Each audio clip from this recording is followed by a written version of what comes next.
pessoal, sejam bem-vindos ao canal do Vale Concurso. Eu sou a professora Maiara, vim trazer para você as nossas apostas finais na matéria de Direito Processual Penal. Você que vai realizar a prova da Polícia Penal do Rio de Janeiro.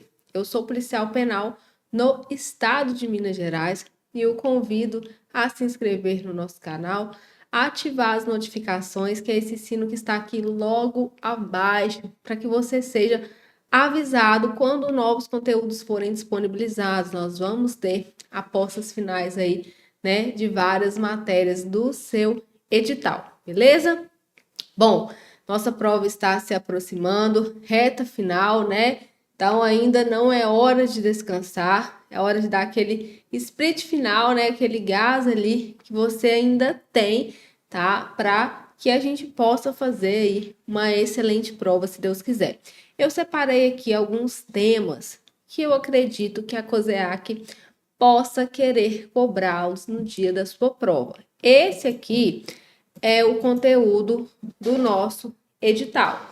Então, o nosso edital está previsto aí, né, dentro de processo penal, com 6 questões, tá? Então, o nosso objetivo é fazer com que você gabarite as questões de direito processual penal. Então, a gente tem aqui princípios constitucionais do direito processual penal, princípios do processo penal, aplicação da lei processual no tempo, no espaço, em relação às pessoas, disposições preliminares do Código de Processo Penal, então a leitura ali, né, do artigo 1º, do artigo 2º do Código de Processo Penal, inquérito policial, viu, gente? Inquérito a gente precisa estar super afiado em relação a esse assunto, porque certamente vamos ter, né, pelo menos uma questão aí de inquérito, tá? A ação penal, ação civil ex delito, prisão, né, medidas cautelares, liberdade provisória, o habeas corpus e o seu processo, execução das medidas de segurança, graça, indulto, anistia, reabilitação, e as normas, né, de execução penal aí, e também as disposições constitucionais aplicáveis ao direito processual penal e à jurisprudência. Olha só. Então, a gente vai começar falando a respeito dos direitos e garantias processuais penais, tá? Então, a gente vai trabalhar aqui com alguns princípios que traduzem esses direitos e essas garantias processuais penais, tá? Então, né, estão aí previstos na Constituição Federal e também, às vezes, em documentos internacionais dos quais o Brasil é signatário. Vamos começar falando aqui do primeiro deles, que é o princípio da presunção de inocência, ou também chamado aí de presunção de não culpabilidade, tá? Então, olha só, esse princípio, ele traduz a ideia, né? Ele vai consistir aí no direito de que aquela pessoa que está respondendo a um processo penal, de que ela não será tratada, ela não será considerada culpada enquanto não houver trânsito em julgado da sentença penal condenatória. Então, a gente vai ter ali todo um processo, né? Nós vamos ter ali todo o processo primeiro. E caso haja condenação, é necessário que tenhamos o trânsito em julgado. O que é o trânsito em julgado? É quando o processo ele chega em um patamar que não é mais possível modificar a decisão através de recurso. Então, os recursos foram todos esgotados. Aí ocorre, né, o trânsito em julgado da sentença penal condenatória. Até lá, pessoal, pelo princípio da presunção de inocência, ninguém será considerado culpado enquanto não houver trânsito em julgado, tá? E aí nós vamos ter, né, a previsão deste princípio na Constituição Federal, lá no artigo 5º, no inciso 57, que diz que ninguém será considerado culpado até o trânsito em julgado de sentença penal condenatória. E no artigo 8º, parágrafo 2º, da Convenção Americana de Direitos Humanos, né, que é o Pacto de São José da Costa Rica. Toda pessoa acusada de um delito tem direito a que se presuma sua inocência enquanto não for legalmente comprovada a sua culpa. Então, por isso que este princípio, ele é chamado de presunção de inocência ou presunção da não culpabilidade. Aqui na Convenção Americana, fala, né, que toda pessoa acusada tem direito de que se presuma sua inocência. Então, presunção da inocência. No artigo 5º, fala que ninguém será considerado culpado. Então, aqui, presunção da não culpabilidade, tá? Mas os tribunais superiores, eles tratam, né, presunção de inocência, presunção de não culpabilidade, de maneira como se fossem sinônimos, beleza? Mas aí você precisa saber que a doutrina faz essa discussão em relação ao Pacto São José da Costa Rica fala em inocência, a Constituição fala em não culpabilidade, tá? Mas na prática não tem muita diferença para os tribunais superiores, STF e STJ. As dimensões aí, né, de incidência do princípio da presunção de inocência. Então, a gente vai ter regra probatória, né, o indúbio pro réu, né, na dúvida, gente, na dúvida, quem deve ser beneficiado é o réu. Se não tivermos provas, né, cabais ali que vão levar a um juízo de certeza em relação à condenação, se houver dúvida, o réu ele precisa ser absolvido, ele precisa ser beneficiado. E o ônus probatório, né, o encargo de provar é da acusação. Então, não é o réu que tem que provar, né? Óbvio que a defesa ela vai trabalhar em cima disso, mas o encargo de demonstrar que a acusação ela é verdadeira, que ela é bem fundamentada, é do órgão de acusação, né? E se não houver, né, uma demonstração, um juízo de certeza em relação ao que foi alegado, o réu deverá ser absolvido. A regra de tratamento, gente, significa que, além de ser presumidamente inocente, o acusado ele precisa ser tratado como se inocente fosse, tá? Então, ele precisa ser tratado como se inocente fosse. Então, a gente não pode ter, por exemplo, aquelas exposições midiáticas. Antigamente era muito comum, né? Principalmente em casos de maior repercussão, quando a polícia realizava a prisão de indivíduo ou de, né, às vezes pessoas em coautoria, convocava uma coletiva de imprensa e os presos ficavam atrás, assim, às vezes tampando a cabeça, tentando se esconder, e a imprensa tirando foto, filmando. Isso é exploração midiática. Isso viola a presunção de inocência. Isso não é mais permitido, inclusive, tá? Hoje isso pode configurar até mesmo abuso de autoridade. Então, além de ser presumidamente inocente, enquanto não tiver trânsito em julgado da sentença condenatória, ele precisa ser tratado como se inocente fosse, certo? E a gente tem aqui, né, no artigo 3º F, que trata a respeito do juiz das garantias, que o juiz das garantias deverá assegurar o cumprimento das regras para o tratamento dos presos, impedindo o acordo ou ajuste de qualquer autoridade com órgãos da imprensa para explorar a imagem da pessoa submetida à prisão, sob pena de responsabilidade civil, administrativa e penal.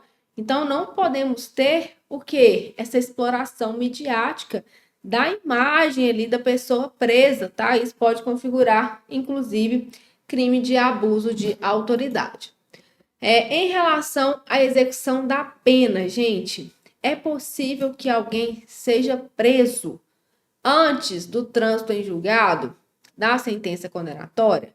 É possível uma execução provisória da pena? Então, o que isso significa? A gente tem, né, as fases do processo. Então, o juiz de primeira instância, o juiz da vara criminal, proferiu uma decisão condenatória. A partir deste momento, já é possível que o indivíduo seja privado de sua liberdade para começar a cumprir a pena?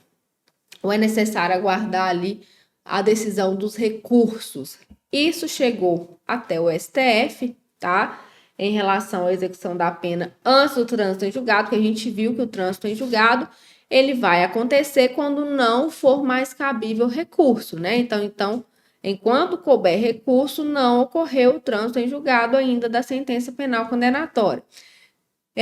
Então, a execução provisória da pena, né, ela possibilitaria ali que o réu cumprisse a pena imposta, mesmo sendo uma decisão provisória, ou seja, uma decisão que pode ser alterada, já que ela é passível de recurso.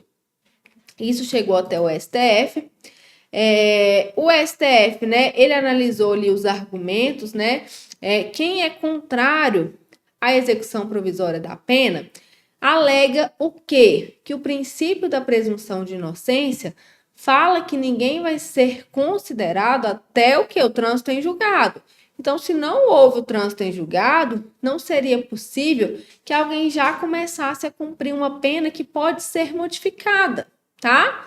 E aí usaram como fundamento o artigo 5º, 57, que nós vimos, e também o 283 do Código de Processo Penal, que diz que ninguém poderá ser preso, se não em flagrante delito ou por ordem escrita e fundamentada da autoridade judiciária competente, em decorrência de sentença condenatória transitada em julgado ou no curso da investigação ou do processo em virtude de prisão temporária ou prisão preventiva.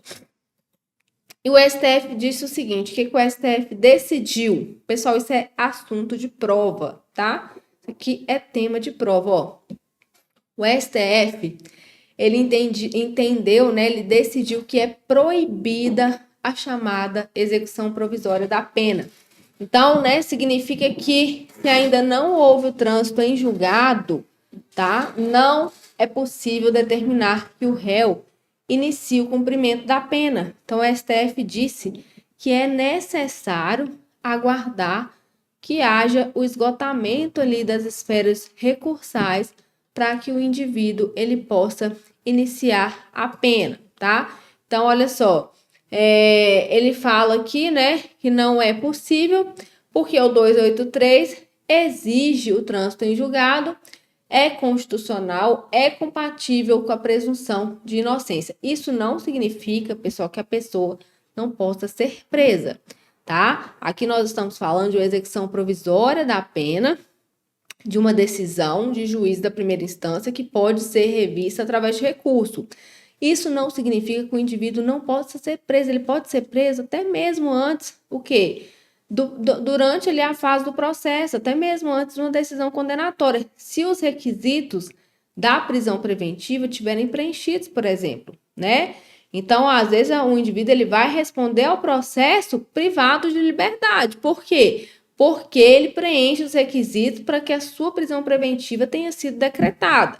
Então, a gente não pode confundir, tá? Isso, a gente não pode confundir a execução provisória da pena, que é com a decisão judicial condenatória, com a possibilidade dele ser preso até mesmo antes ali, né, do processo ou durante o processo, tá bom?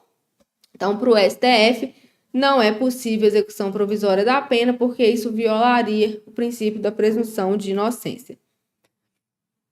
E aí, o pacote anticrime, o que o pacote anticrime fez? O pacote anticrime, né, a Lei 13.964 de 2019, entrou em vigor em janeiro de 2020, tá? E ele trouxe, dentro lá do Tribunal do Júri, a possibilidade de execução provisória da pena. Então, olha só, no artigo 492, o pacote anticrime passou a prever o seguinte, ó, e mandará o acusado recolher-se ou recomendá-lo à prisão em que se encontra, se presentes os requisitos da prisão preventiva, ou no caso de condenação a pena igual ou superior a 15 anos de reclusão, determinará a execução provisória das penas, com expedição de mandado de prisão, se for o caso, sem prejuízo do conhecimento de recursos que vierem a ser interpostos. Então, o pacote anticrime veio, pessoal, e foi exatamente na contramão do que o STF decidiu.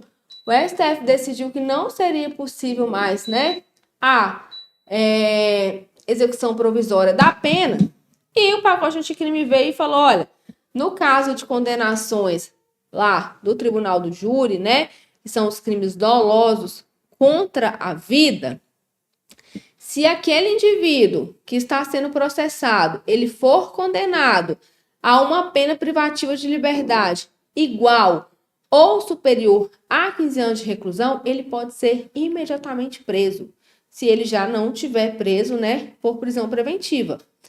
Isso seria uma execução provisória da pena, tá? E isso foi questionado no STF. A constitucionalidade desse dispositivo, né, ela foi questionada no STF através de uma ação direta de inconstitucionalidade. E o STF, ele decidiu o seguinte, ó, o STF, a gente sabe, né, que entende que não pode ter execução provisória da pena. Mas em relação ao tribunal do júri, o STF decidiu que é constitucional, tá? Então, quando for uma pena fixada aí pelo tribunal do júri, tá? Independente, ele diz que nem precisa ser 15 anos, igual o artigo 492 está dizendo. Qualquer que seja a pena fixada, a gente pode ter a imediata execução, né, da pena ali nas condenações impostas pelo tribunal do júri, né, pela gravidade ali, que são os crimes julgados pelo tribunal do júri, que são crimes dolosos contra a vida. Então, cuidado com isso aqui. Recapitulando, é possível que alguém seja preso em virtude de uma condenação provisória, ou seja, uma condenação que ainda não transitou em julgado, que ainda pode ser modificada através de recurso? Em regra, não. Mas quando se tratar de uma decisão condenatória lá do tribunal do júri, é possível. Beleza?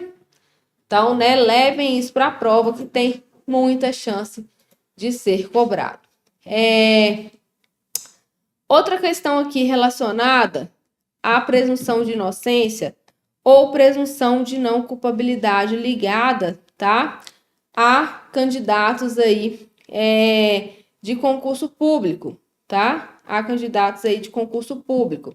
Olha só, inquéritos policiais e processos em curso podem prejudicar o aluno em concurso, né? Então, se você está aí fazendo o concurso da Polícia Penal do Rio de Janeiro, vai ter a fase da investigação social. E você responde ali, está sendo investigado em um inquérito policial. Isso pode prejudicá-lo, tá? Isso pode prejudicá-lo. Então, isso chegou, né, até os tribunais superiores, chegou até o STF. Em 2020, nós tivemos uma manifestação, né? Então, olha só, sem previsão constitucional adequada, instituída por lei, não é legítima cláusula de edital de concurso público que restrinja a participação de candidato pelo simples fato de responder a inquérito ou ação penal.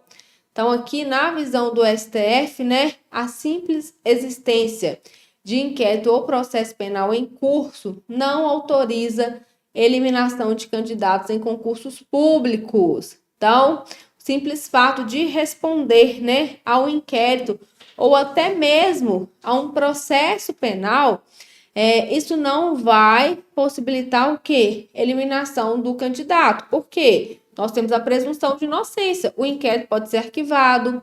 Na ação penal, né, no processo, ele pode ser absolvido. Ele não vai ser considerado culpado até que haja o trânsito em julgado. O que pressupõe, então tem que ter uma condenação, né, definitiva, e tem que ter uma relação de incompatibilidade entre o crime em questão e a atribuição do cargo que ele está pretendendo. Isso tem que ser, né, motivado, tá? Então, em regra, a gente não vai ter aí, né, a eliminação de candidato do concurso, porque ele responde a inquérito, até mesmo a ação penal, a não ser que o crime, gente, que ele está respondendo ali seja incompatível, né? Vai ser levado em questão também a gravidade, ali, a incompatibilidade com a função que ele pretenda, tá? Mas, em regra, não vai ser eliminado. O próximo princípio que nós temos aqui é o princípio do contraditório. O que é o contraditório? Com o contraditório, pessoal, é que o indivíduo vai tomar ciência, né? É que ele vai tomar ciência ali dos atos e dos termos do processo, e além disso, ele vai poder contraditá-los, tá? Ele vai poder exercer ali o seu direito de defesa. O princípio do contraditório, ele tem fundamento na Constituição Federal, que diz o seguinte: aos litigantes em processo judicial ou administrativo, perdão, e aos acusados em geral, serão assegurados o contraditório e ampla defesa com os meios e recursos a ela inerentes. Então, aqui, olha só, né? Aqui, né, vai ser garantido que aquele que for litigante num processo judicial ou até mesmo administrativo, e aos acusados em geral, vão ser assegurados contraditório e ampla defesa. Então, a gente vai ter aí a garantia do contraditório e também da ampla defesa a esses indivíduos, tá? Então, no Pacto de São José da Costa Rica, nós também temos a previsão do princípio do contraditório, dizendo que toda pessoa tem direito a ser ouvida com as devidas garantias e dentro de um prazo razoável por um juiz ou tribunal competente, independente e imparcial, estabelecida anteriormente por lei na apuração de qualquer acusação penal formulada contra ela, ou para que se determine seus direitos ou obrigações de natureza civil, trabalhista, fiscal ou de qualquer outra natureza. Então, o princípio aí, né, de tomar ciência do processo e também de se manifestar a respeito dele. Está muito ligado ao princípio da ampla defesa. Inclusive, o princípio da ampla defesa, ele está fundamentado no mesmo dispositivo constitucional que o princípio do contraditório. E a ampla defesa, ela vai se subdividir. Então, ela vai subdividir em defesa técnica, que é aquela que é exercida por um profissional do direito, né, um advogado, e a autodefesa, que é aquela exercida pelo próprio acusado. Então, o princípio da ampla defesa, né, defesa técnica e autodefesa. A defesa técnica, gente, que é aquela exercida por advogado, ela é irrenunciável, tá? O acusado, ele não pode abrir mão dela. Se ele não constitui um advogado particular, a Defensoria Pública vai assumir o caso. Se não tiver defensoria naquela comarca, nós vamos ter os advogados dativos, né? Que são aqueles advogados que vão ser remunerados pelos cofres públicos. Mas, em hipótese alguma, o acusado vai responder o processo sem defesa. Então, olha só, o artigo 261, ele diz o seguinte, ó: nenhum acusado, ainda que ausente ou foragido, será processado ou julgado sem defensor.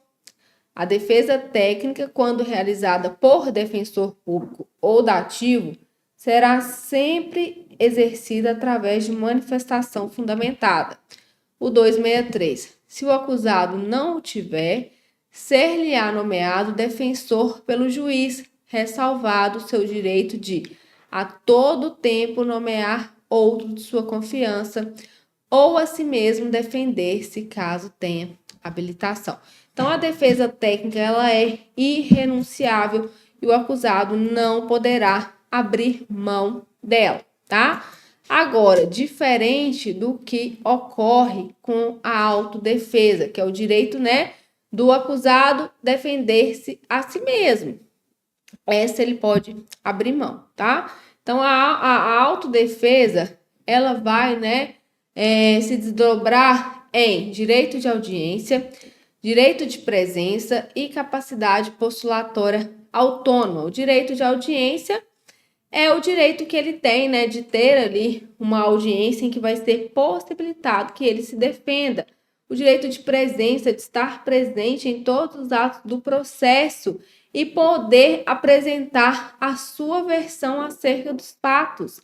E a capacidade postulatória autônoma significa que há situações em que o próprio acusado, ele vai poder, né, agir sem necessidade até mesmo de um advogado. Por exemplo, para ele interpor um habeas corpus em seu favor, ele não precisa nem de advogado para isso, tá? Ele tem uma capacidade postulatória autônoma aqui, nesse caso. O princípio do juiz natural, gente, esse princípio, ele vai consistir, né, no direito de que todo cidadão possui de conhecer de forma antecipada quem vai ser o juízo responsável e competente por processá-lo e julgá-lo se ele vier cometer alguma infração penal. Então, através do juiz natural é que a gente não permite a criação de juiz ou tribunal de exceção, que está previsto, né, cuja vedação está prevista no artigo 5º da Constituição, né? Não haverá juiz ou tribunal de exceção, ninguém será processado e nem julgado, senão pela autoridade competente. Então, o que é o juízo de exceção? É esperar o fato acontecer para depois que ele acontecer dizer quem vai ser o juiz que irá julgar, tá? Não, as regras de competência, elas precisam estar previamente definidas, de forma que se alguém cometer um crime na cidade do Rio de Janeiro, né, cometer um crime de furto na cidade do Rio de Janeiro, a gente já vai saber que vai ser na vara criminal ali. Temos 6 varas, por exemplo, criminais. Vai ser feito ali, né, o sorteio para decidir qual vara vai ser julgado aquele crime. A gente sabe que vai ser em uma das varas criminais, tá? Então, né, o juízo ele já é previamente definido, não pode ter juízo de exceção. Esperar o fato ocorrer para aí sim definir qual é o juízo que vai julgá-lo. Foi o que ocorreu com os crimes, né, da Segunda Guerra Mundial. Nós tivemos a criação do Tribunal de Nuremberg, que foi criado após a guerra para julgar ali os crimes de guerra praticados pelos chefes de Estado à época, tá certo? Isso não é permitido pela nossa Constituição Federal. Então, o juízo natural, né, traduz essa ideia de vedação de juiz do tribunal de exceção. Próximo princípio que nós temos é o princípio da não autoincriminação. Aparece muito esse termo em latim, nemo tenetus detegere. Aqui, pessoal, é a ideia, né, de que ninguém está obrigado a produzir prova contra si mesmo. Ninguém é obrigado a produzir provas que irão incriminá-lo, né? E aí a gente tem aqui, um dos principais instrumentos, uma das principais ferramentas, o direito ao silêncio. Está previsto no artigo 5º, o preso será informado de seus direitos, entre os quais o de permanecer calado, sendo-lhe assegurada a assistência da família e de advogado. Então, olha só, o direito ao silêncio é um dos desdobramentos à não autoincriminação.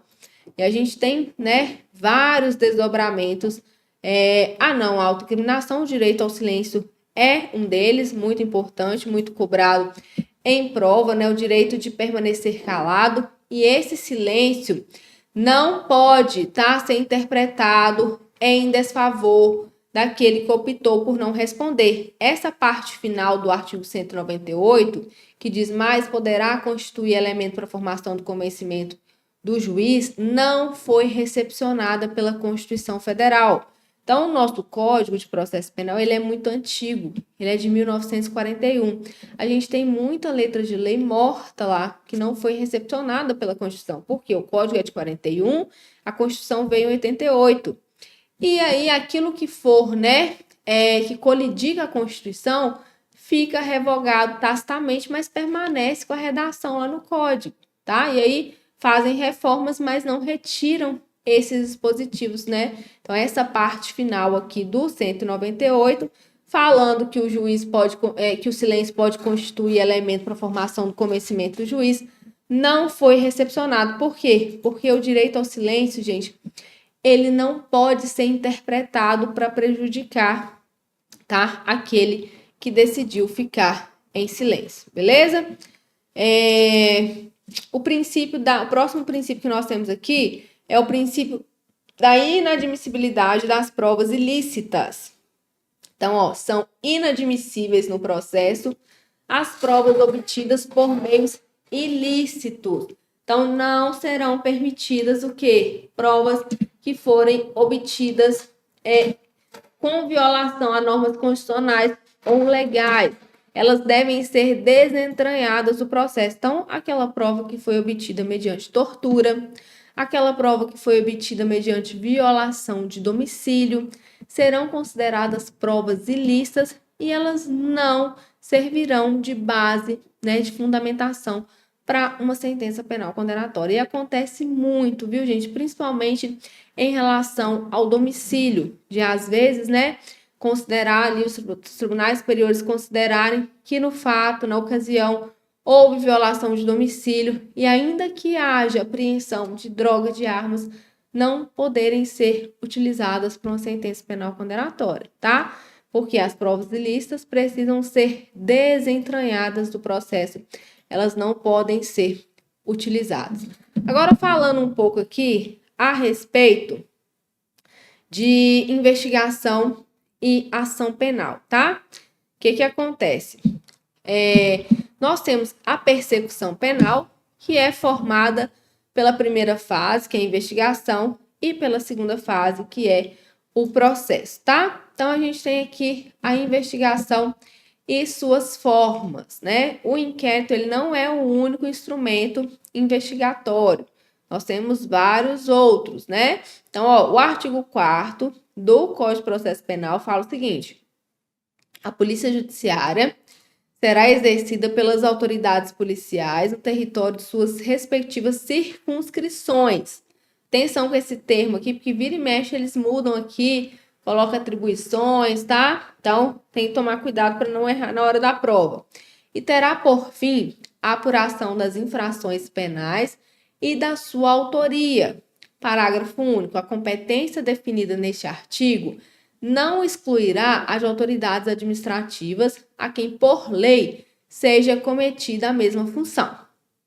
Então, existem, né, inquéritos, por exemplo, das comissões parlamentares de inquérito, as CPIs, que tem ali, né, que são os inquéritos parlamentares, tá? A gente tem os inquéritos policiais militares, que são conduzidos pela Polícia Militar. Nós temos as PICs, né, os procedimentos investigativos criminais, que são conduzidos pelo Ministério Público, mas o inquérito policial, ele vai ser, né, privativo da Polícia Judiciária e vai ser presidido pela autoridade policial. A autoridade policial aqui é o delegado de polícia, tá? Então, quando virem esse termo, autoridade policial, saibam que estamos se referindo ao delegado de polícia.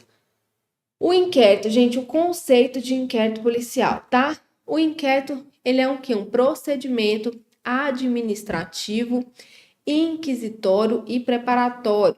Depois eu vou falar de cada um desses termos aqui, o que pode aparecer na sua prova. Presidido pela autoridade policial, com o objetivo de identificar fontes de prova e colher elementos de informação quanto à autoria e à materialidade da infração penal, a fim de permitir que o titular da ação penal possa ingressar em juízo. Então, olha só, primeira coisa aqui, o inquérito ele é um procedimento administrativo, inquisitório e preparatório. Ele é um procedimento, ele não é processo. Então, tem que tomar cuidado com isso, tá? Por quê? Nós não temos partes no inquérito e, ao final do inquérito, nós não temos aplicação de sanção, tá? Então, ele é um procedimento administrativo. Ele é inquisitório e preparatório porque nós não temos inquisitório, porque nós não temos, durante o inquérito policial, contraditório e ampla defesa, né? Durante o inquérito, a gente não vai ter manifestação do princípio de contraditório e ampla defesa. Por quê? Porque a gente não tem partes e, segundo, porque ele não tem previsão de sanção ao final, tá? A finalidade do inquérito é o quê, ó? Colher elementos de informação quanto à autoria e materialidade da infração penal, a fim de permitir que o titular da ação penal possa ingressar em juízo.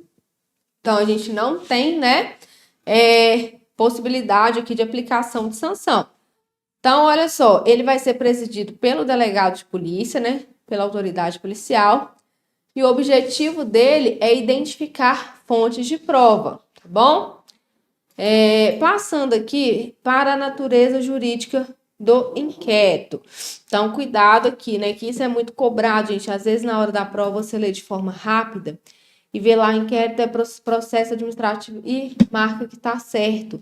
Cuidado, se aparecer que é processo administrativo, está errado. Ele é um procedimento administrativo. Então, tomem cuidado, atenção em relação a esse ponto, né? Ele tem uma dupla função.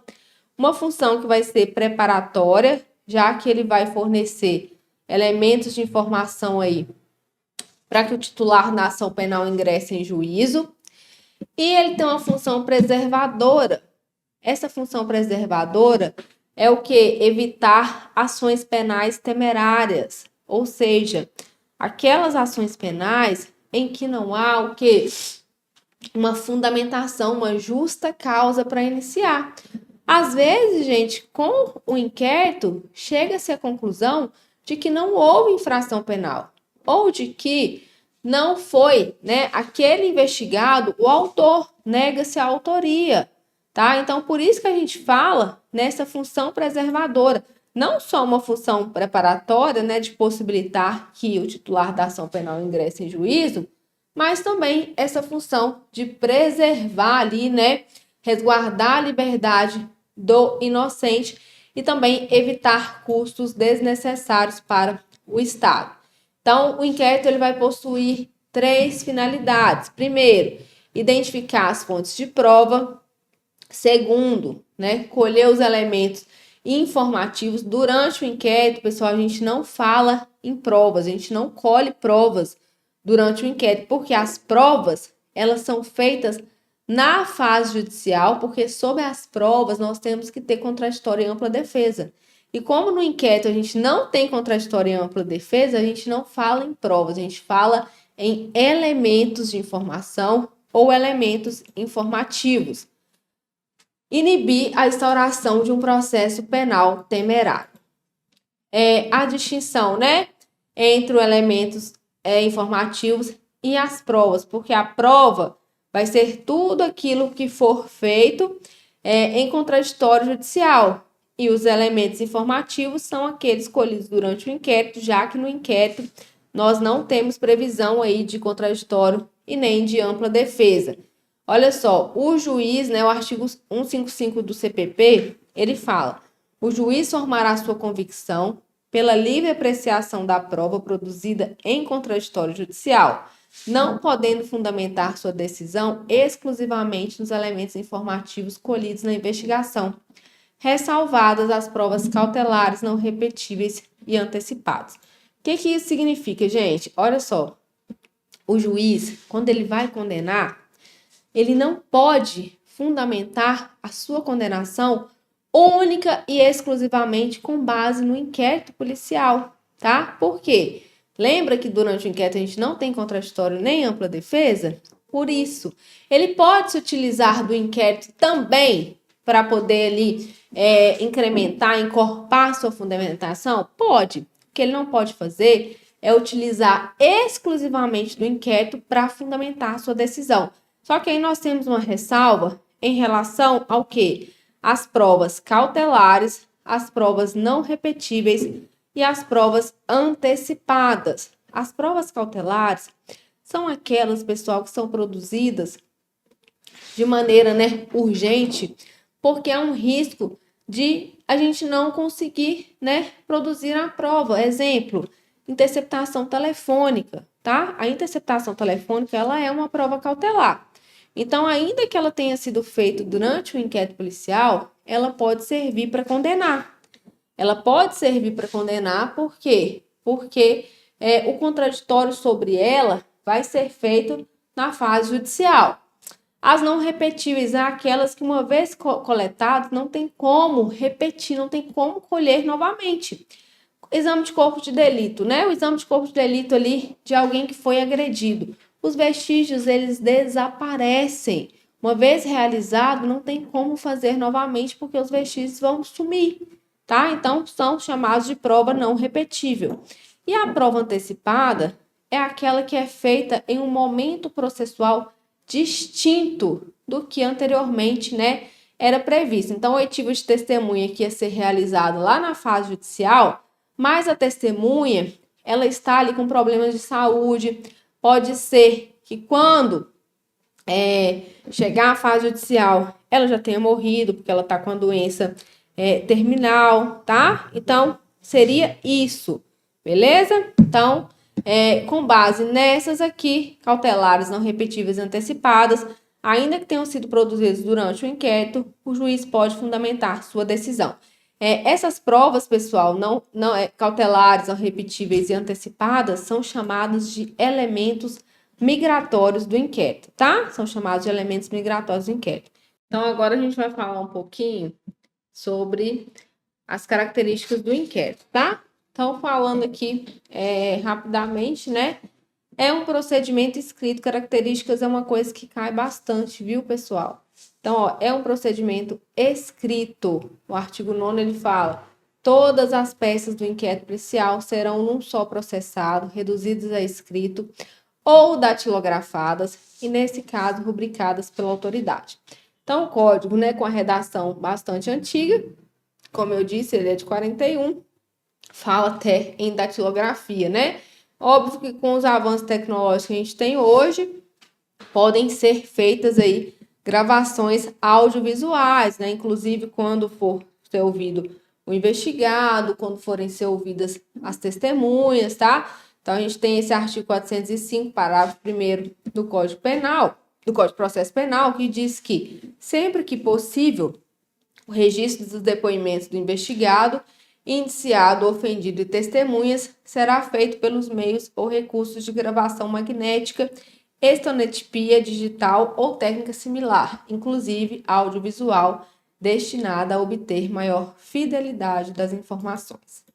Ele é um procedimento dispensável. O que isso significa? Nem sempre nós vamos ter inquérito. Não é imprescindível que a gente tenha um inquérito para a gente ter uma ação penal, tá? Às vezes, a ação penal ela já vai iniciar sem que seja necessário que tenhamos uma investigação antecedente. Olha o que o artigo 39, parágrafo 5º diz. O órgão do Ministério Público dispensará o inquérito se com a representação forem oferecidos elementos que o habilitem a promover a ação penal. E, neste caso, oferecerá a denúncia no prazo de 15 dias. Então, né, se o Ministério Público ou titular da ação penal já tem as informações que são necessárias ali para ingressar em juízo, ele vai dispensar o inquérito. O inquérito não é obrigatório. Próxima característica é que é um procedimento sigiloso. Então, a autoridade assegurará no inquérito o sigilo necessário à elucidação do fato ou exigido pelo interesse da sociedade. Por que ele tem que ser sigiloso, gente? Primeiro que, né, todo mundo tomasse conhecimento das diligências que estão sendo realizadas. Isso acabaria frustrando a finalidade da investigação. E outro também para resguardar o interesse da sociedade, o interesse ali, a intimidade dos envolvidos. Dependendo do crime que se investiga, isso pode causar o quê? Danos irreparáveis à imagem ali dos envolvidos, tá? O sigilo, a gente só tem que tomar cuidado em relação ao advogado, né? Ao acesso do advogado aos autos do inquérito. Por quê?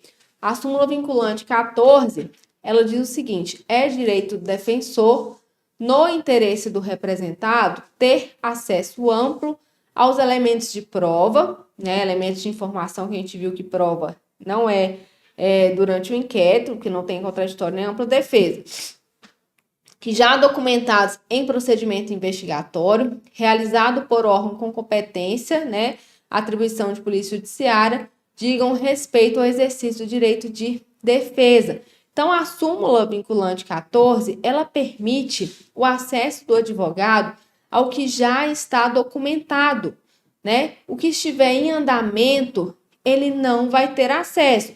Então, se tem um pedido de mandado ali de busca e apreensão, ele não vai ter acesso se aquele mandado ainda vai ser realizado. Porque senão vai frustrar, né, a finalidade da diligência. Ou se tem uma interceptação telefônica em curso que está ali ocorrendo, ele não pode ter ciência disso, porque senão ele vai avisar o cliente dele, tá certo? Então ele só vai ter acesso àquilo que já está documentado. Ao que está em andamento, o advogado também não vai ter acesso.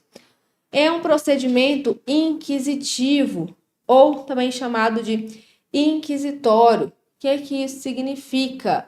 Né? Que nós não temos contraditório e ampla defesa durante o inquérito policial, tá? Aí nós temos uma exceção, que é o inquérito policial de expulsão de estrangeiro. Esse inquérito é instaurado pela Polícia Federal, né, de ofício ou por determinação do ministro da Justiça. Em relação, gente, à instauração de inquéritos policiais aí, em desfavor de servidores vinculados aos órgãos de segurança pública, lá do artigo 144, para investigar fatos relacionados ao uso de força letal praticados no exercício da função, tá? Isso aqui foi inserido pelo pacote anticrime, então a gente tem que ter atenção, né, com isso, porque o pacote anticrime é de 2020, então ainda, né, é recente, ainda tem sido bastante cobrado isso em prova. Quando, gente, o artigo 14A, que foi inserido pelo pacote anticrime, ele diz que quando esses servidores, né, que fazem parte aí dos órgãos de segurança pública, lá do artigo 144 da Constituição Federal, forem investigados, tá? Forem investigados em inquéritos policiais, policiais militares ou qualquer procedimento investigatório que tiver como objeto a investigação de fatos relacionados ao uso da força letal praticados no exercício profissional de forma consumada ou tentada, tá? Eles poderão constituir defensor. E aí, olha só, eles vão ser, né, citados para que constituam defensor no prazo de até 48 horas, a partir do momento do recebimento da citação. E se eles não fizerem nesse prazo, a instituição a qual eles estavam vinculados à época dos fatos, então se era a Polícia Militar, se era a Polícia Civil, esta instituição, ela vai ser notificada também para que ela indique um defensor para aquele investigado no prazo de 48 horas, tá? E aí, né, se houver necessidade da indicação de defensor aí pela instituição, a defesa, ela vai caber preferencialmente, não é uma obrigação, tá? Preferencialmente a defensoria pública. Ou se não tiver defensoria pública, né, vai ser disponibilizado um profissional aí para realizar essa defesa. Esse profissional, esse profissional, ele vai ser, né, se a gente não tiver defensoria pública, os custos, né, com esse profissional que vai fazer a defesa desse servidor público vai correr por conta da instituição, né, que o servidor estava vinculado à época dos fatos. Em relação, né, às Forças Armadas, tá? Só vai ser aplicado aos militares das Forças Armadas quando eles agirem, né, naquelas missões de GLO, garantia da lei e da ordem.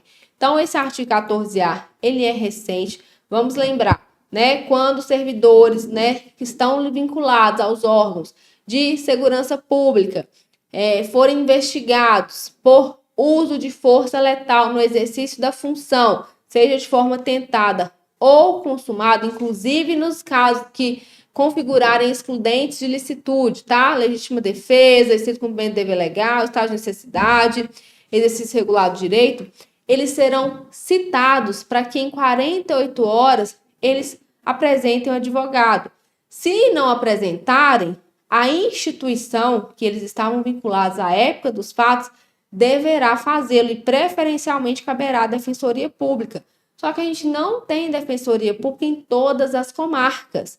Então, se não tiver defensoria, vai ser um defensor particular que vai ser onerado, né, o pagamento desse defensor vai correr às custas da instituição.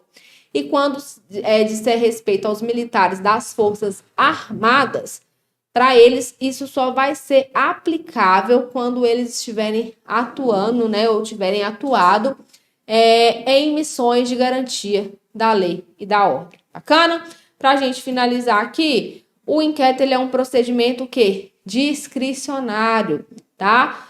Discricionário significa uma liberdade, né, de atuação dentro dos limites da lei, de acordo com a conveniência e oportunidade, porque cada caso, gente, vai exigir uma diligência investigativa. Então, a gente não tem uma receita ali de bolo que vai ser sempre aplicada para todos os casos. Então, em alguns casos, a gente vai ter busca e apreensão, em outros, a gente vai ter interceptação telefônica, em alguns, a gente vai ter exame de corpo de delito, em outros, a gente vai ter lá o recolhimento das câmeras de segurança do local. Isso vai depender muito do caso concreto. Então, por isso que a gente fala que é discricionário, que diz respeito mesmo a essa liberdade de atuação dentro dos limites da lei. É um procedimento indisponível, que significa que a autoridade policial não pode mandar arquivar os autos do inquérito. Então, o delegado de polícia, ele não manda arquivar os autos do inquérito. Ah, mas e se ele concluir que não houve crime ou que o investigado não é o autor? No relatório final, ao final ali do inquérito, a autoridade ela vai elaborar um relatório para enviar ali, né, junto com o inquérito para o juiz. E aí ele vai constar essas informações, mas mandar arquivar qualquer questão nesse sentido, pessoal, que aparecer na sua prova, ela está incorreta, tá? A autoridade policial jamais mandará arquivar os autos do inquérito. Isso significa, né, que ele é um procedimento indisponível. Ele é oficial, já que, né, o inquérito ele cabe ao delegado de polícia através da Polícia Judiciária, que é um órgão oficial do Estado, conforme o artigo 144 da Constituição. Não confundir com o fato dele ser oficioso, porque nos crimes de ação penal pública incondicionada, o inquérito vai ser instaurado de ofício. Significa que não precisa de ninguém manifestar vontade dizendo que quer que a investigação inicie. Ela já começa de ofício. Então, essas aqui são as características do inquérito, né? Sigiloso, escrito, indisponível, discricionário, oficial, inquisitivo, dispensável e oficioso, que formam o nosso sei doido aí, beleza?